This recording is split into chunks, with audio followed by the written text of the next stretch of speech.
sunset. Out here chopping wood.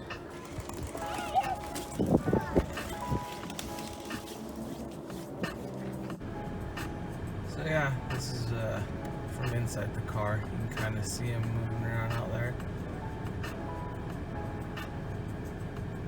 You can see the lines on the lake where the track is. And they're side by sides. You can't really see any evidence of having the actual cars out yet, and maybe that's later. And maybe they're not doing that this year. Usually, and it may have actually been earlier too. Usually, when they do this, it's a whole day event, and they have side by sides. They have cars, and it's a whole event. It's pretty cool out here on the lake. So thought we'd share with you guys. Decided to bring Aiden out, check it out, see all the cars and trucks and trailers out there on the lake. The ice is super thick, so it is okay to be out on the lake. Yeah, there's little side-by-sides there, zooming around.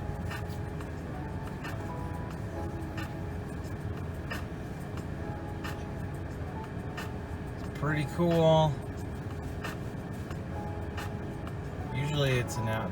I'm on, or I was, when I was on Facebook, I was on a Facebook page that would announce the year's events and everything, but since I've been off of Facebook for a while, I didn't know about this.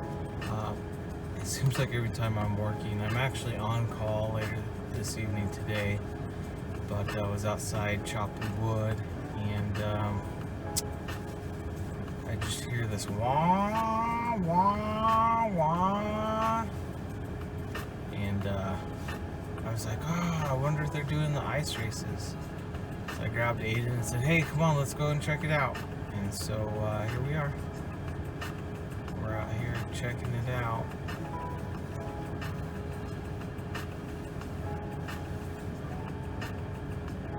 That looks like fun.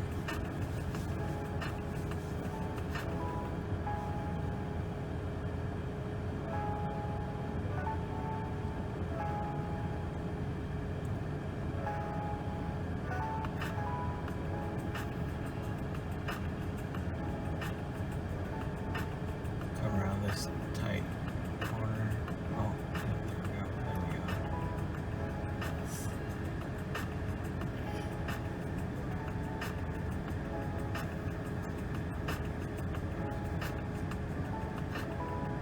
I drive down there, but I think you have to pay to get in. There's a gate down there.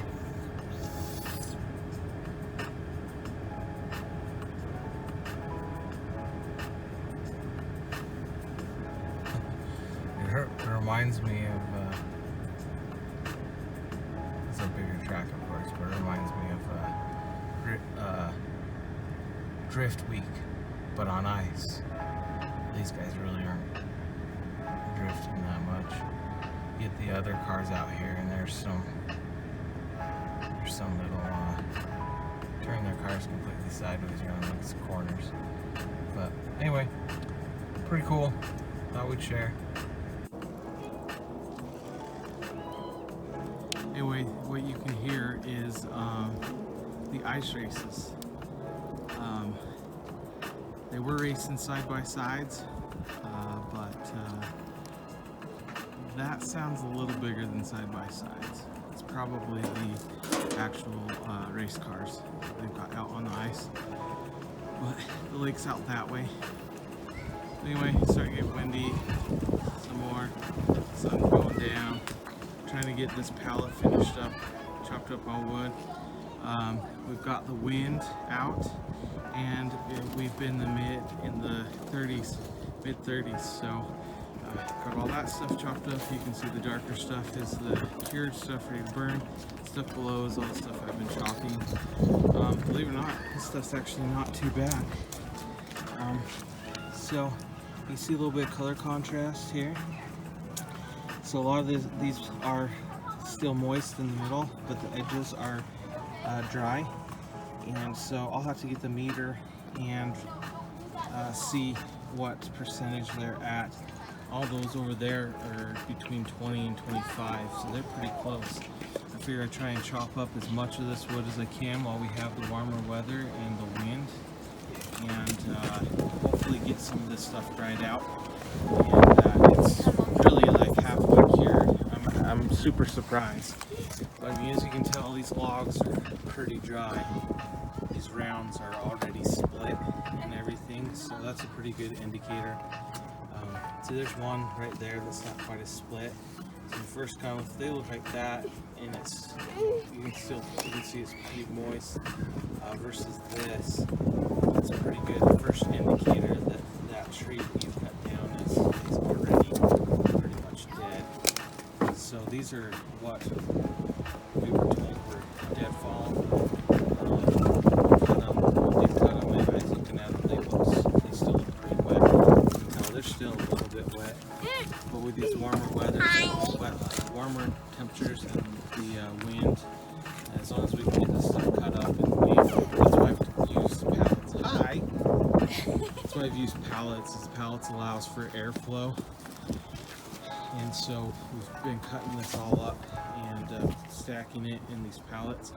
With the wind and everything, we've got pretty decent airflow. And then I'll show you, I've also allowed for pretty good spacing in between. You can see pretty much all the way down. So I've allowed for decent spacing between the piles on the pallets.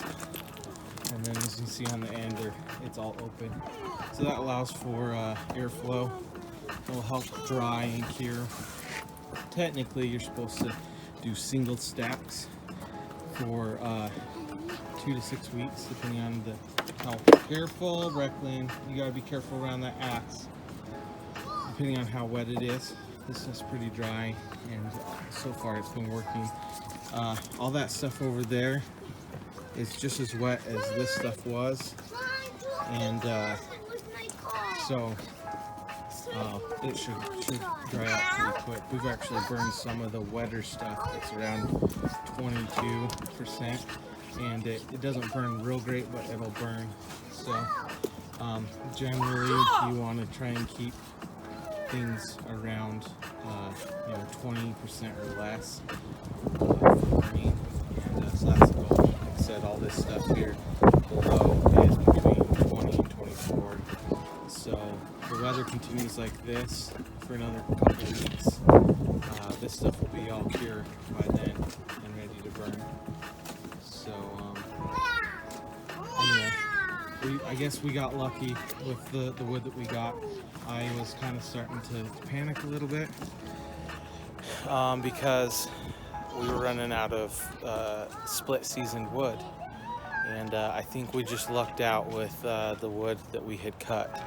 So I think we're going to be pretty good and still have some for fall. I mean, not for fall, for spring. And then we'll probably have wood left over, which will be great because we can have all that seasoned wood for the fall. And then we're going to start getting wood here. We'll start getting wood here in the spring, late spring, early summer. Start collecting wood and getting it split or in rounds and curing. So we should have plenty of wood. But yeah, that's where we're at.